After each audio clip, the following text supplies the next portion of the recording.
Bienvenue dans cette vidéo. Dans cette vidéo, nous allons parler de compétences, les 4 niveaux de compétences.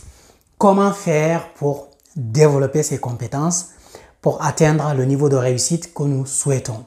Comment faire pour travailler sur ses habilités, pour travailler sur ses aptitudes, sur n'importe quel domaine. Ça peut être de la gestion du temps, ça peut être de la performance, ça peut être de l'entrepreneuriat, ça peut être plein d'autres domaines.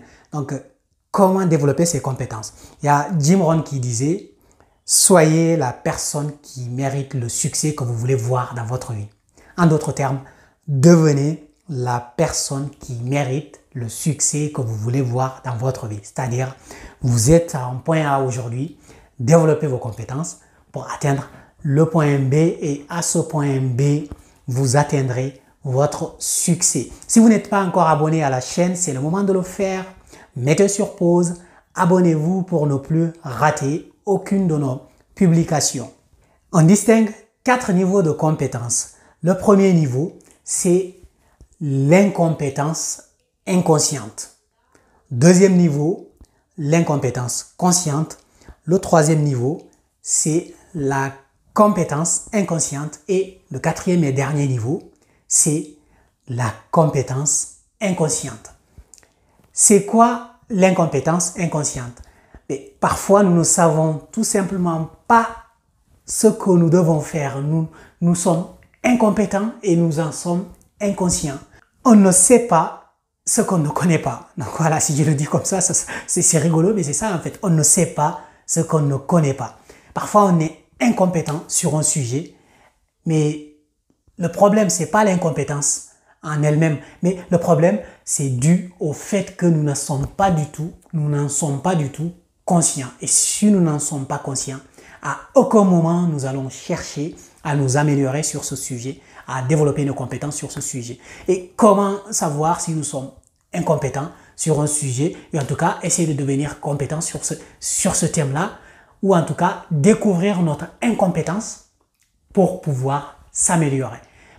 Il faut lire, il faut être curieux, il faut écouter des gens qui savent, il faut vraiment être ouvert d'esprit pour pouvoir accéder à toutes ces informations qui nous entourent et aussi reconnaître son manque de compétences. Parce que tant qu'on ne l'a pas reconnu, qu'on ne l'a pas conscientisé, on ne peut pas du tout progresser. Donc, l'incompétence inconsciente, ça c'est vraiment le niveau 0, quoi. 0 de la compétence. C'est le niveau -1, quoi. Parce que on ne sait pas, on ne sait pas qu'on ne sait pas.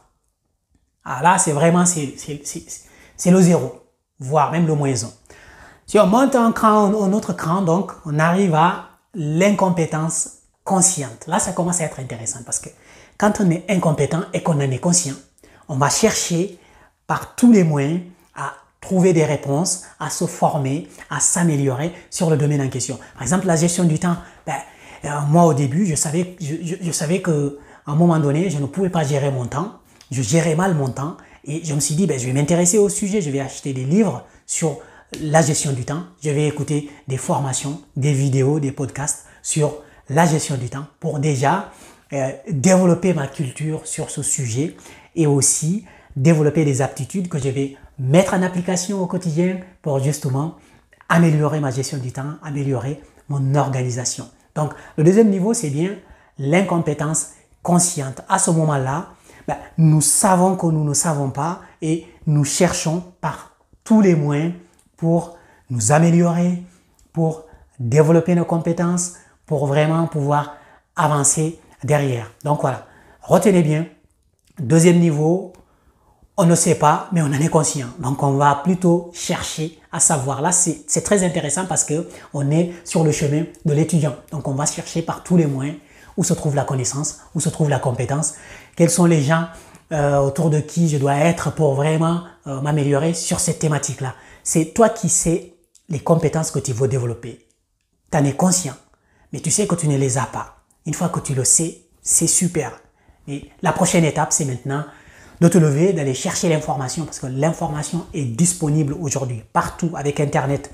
Le premier niveau d'information, on peut l'avoir grâce à Internet, grâce aux chaînes YouTube, grâce aux blogs, grâce aux articles, grâce aux réseaux sociaux. Partout où on se trouve sur n'importe quel domaine, tu tapes dans Google, tu as les informations que tu veux sur ce domaine-là. Après, si tu veux aller à un niveau encore supérieur, tu te formes, tu te rapproches des gens qui ont réussi dans ce domaine-là, tu achètes des livres, tu lis. Voilà comment est-ce qu'on développe vraiment ses habilités, comment est-ce qu'on augmente ce niveau d'incompétence finalement. On est conscient qu'on est incompétent. L'étape d'après, c'est de chercher à devenir compétent.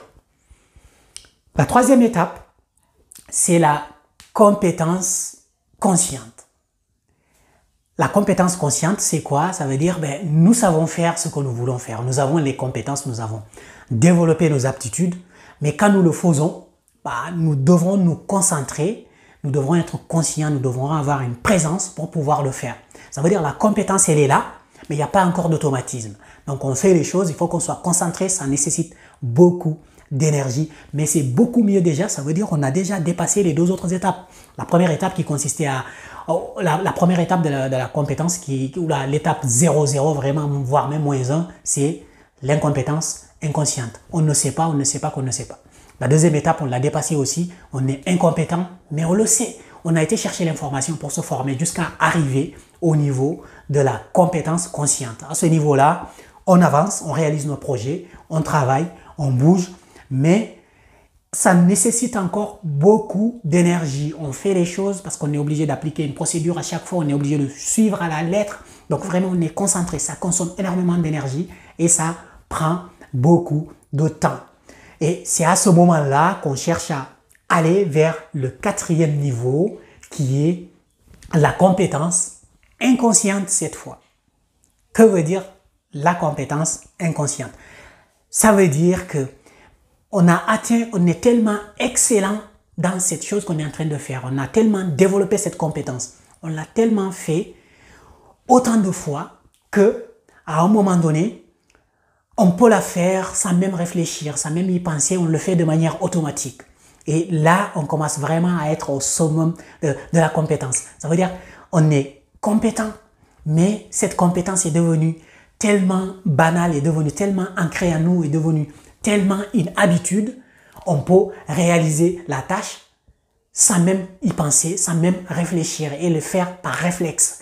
Et là, ça nous consomme moins d'énergie et là, ça nous consomme vraiment très peu de concentration. C'est un peu l'exemple de la conduite automobile. À un moment donné, quand on commence à conduire au début, on ne sait pas du tout et après on apprend. Une fois qu'on a appris, on conduit, mais par contre, on est concentré avec le volant et on est très concentré sur la route. On peut même pas regarder ni à gauche ni à droite.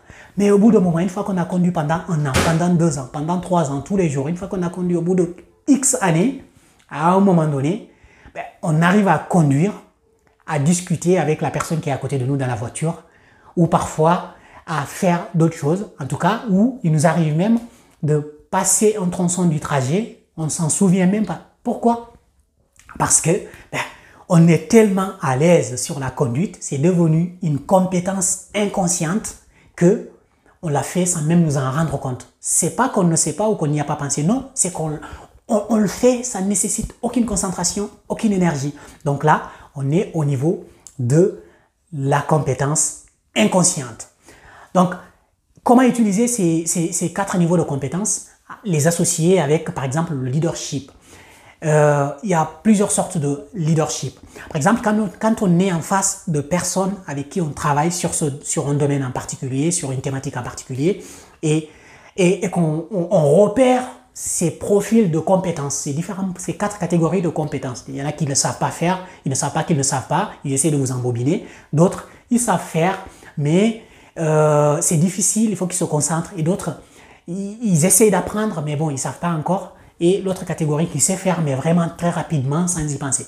Une fois que vous avez identifié ces catégories parmi les gens qui vous entourent, avec qui vous travaillez, avec qui vous collaborez, autour de vous, peu importe, observez et vous pouvez adapter votre comportement en fait en fonction de chaque catégorie de public. Donc, les gens qui sont incompétents et inconscients de cette incompétence.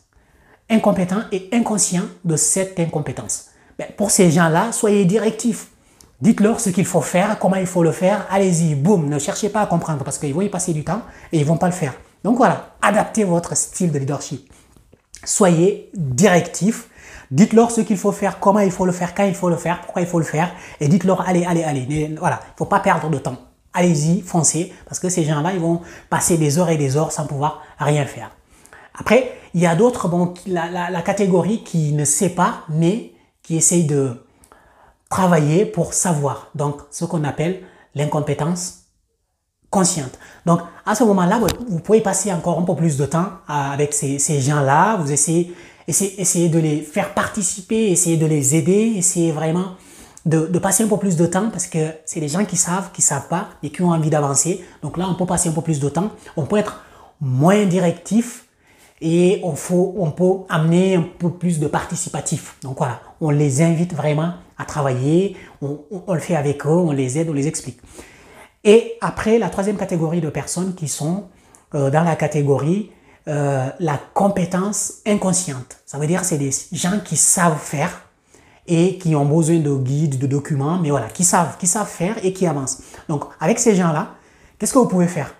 Par exemple, vous pouvez les associer encore davantage, vraiment les associer à tout ce que vous faites, les coacher, les mentorer, les aider, passer encore plus de temps. Parce que ces gens-là, une fois qu'ils vont basculer dans l'autre catégorie, vraiment de la compétence inconsciente et qu'ils maîtrisent les choses et qu'ils les font avec aisance, et à ce moment-là, vous pouvez utiliser une autre catégorie, un autre type de leadership qui serait la délégation, tout simplement. Une fois que vous leur avez coaché, vous leur avez fait monter en compétence et que les choses sont vraiment faciles, qu'ils sont à l'aise, ah ben, vous passez à la délégation, vous leur laissez les choses, vous leur laissez décider. Donc voilà.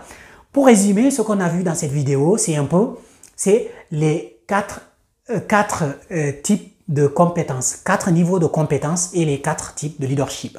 Les 4 niveaux de compétences, pour résumer, sont le premier niveau vraiment, le niveau 0, c'est l'incompétence inconsciente. On ne sait pas qu'on ne sait pas. Le deuxième niveau, c'est l'incompétence consciente. On ne sait pas, mais on sait qu'on ne sait pas. On va chercher à savoir. Là, c'est vraiment l'amélioration, le progrès. Le troisième niveau, c'est la compétence consciente. On sait qu'on sait, on le fait, mais on y passe encore beaucoup d'énergie. Donc voilà. Et le quatrième niveau, c'est la compétence inconsciente. Donc, à ce moment-là, on sait et c'est même devenu inconscient le fait qu'on le sait. Donc, on est compétent, mais on est inconscient de cette compétence, donc on arrive à faire les tâches sans s'en rendre compte. Mais là, c'est génial, quoi. Là, la vie est facile. Et face à chaque catégorie de personnes, chaque niveau de compétence ou d'incompétence, on adapte son niveau de leadership, son type de leadership. Par exemple, pour certaines catégories, notamment ceux qui sont incompétents et qui n'en sont pas conscientes, beaucoup de directives, style directif, management directif, vraiment du descendant, quoi. Faites. Parce que voilà, une fois qu'ils auront compris et qu'ils veulent progresser, dans ce cas, vous passerez beaucoup de temps avec eux. Deuxième catégorie, vous passez un peu plus de temps, les associez un peu plus. Troisième catégorie, qui sont compétents et conscients de cette compétence, vous les associez encore davantage, vous les coachez jusqu'à ce qu'ils deviennent vraiment compétents et inconscients de cette compétence. Dans ce cas, vous pouvez passer à l'étape supérieure qui est de la délégation. Donc, voilà un peu ce que je voulais vous expliquer dans cette vidéo. Je suis vraiment ravi de partager ces notions avec vous. Et ces notions-là marchent sur tout, que ce soit la gestion du temps, que ce soit la gestion des finances, que ce soit l'entrepreneuriat, que ce soit même quand on est salarié, quand on est manager, quand on est coordonnateur, peu importe, gestionnaire de projet. À partir du moment où on travaille avec des personnes, ça, ce sont des principes qui sont applicables. Si tu n'es toujours pas abonné à la chaîne, c'est le moment de le faire parce qu'il y aura du contenu sur du développement personnel, développement professionnel. Il y a plein de thématiques que je vais aborder, mais surtout orientées gestion du temps, performance et comment s'améliorer. Allez de l'avant. Abonne-toi tout de suite. Si tu as aimé la vidéo, mets un like, abonne-toi, like la vidéo, laisse un commentaire, dis-moi dans quel niveau tu es par rapport au niveau de compétences. Qu'est-ce que tu aimes, quelles compétences tu aimerais développer et où en es-tu? Donc voilà, une fois que tu sais où tu en es, ben, tu cherches à aller à l'étape d'après et aussi à adapter ton style vis-à-vis des gens qui t'entourent, les gens que tu côtoies. En tout cas, merci d'avoir regardé la vidéo jusqu'au bout. Si tu veux aller encore plus dans le détail sur ces notions de compétences, d'incompétences, de style de leadership, vraiment comment s'adapter au quotidien, comment s'améliorer au quotidien. N'hésite pas, envoie-moi un message, fais un commentaire ou en tout cas, va regarder un peu sur le lien qui est dans la description. Regarde sur le lien et tu auras accès à tous les moyens pour pouvoir me contacter et je vais t'expliquer ou je vais te présenter en même temps aussi la plateforme que j'utilise pour développer mes compétences, pour avancer dans mes projets, pour avancer dans ma carrière. Vraiment, si c'est les domaines qui t'intéressent, n'hésite pas, clique sur le lien et tu auras toutes les informations qui concernent ces formations-là et ces plateformes vraiment aujourd'hui qui nous permettent de rester chez soi, d'avoir son téléphone juste avec une connexion Internet, mais de faire tout ce que l'on veut en termes de développement de compétences, en termes de développement de carrière, en termes d'entrepreneuriat. Mais vraiment, tout et tout. Merci, à très bientôt. Ciao, ciao.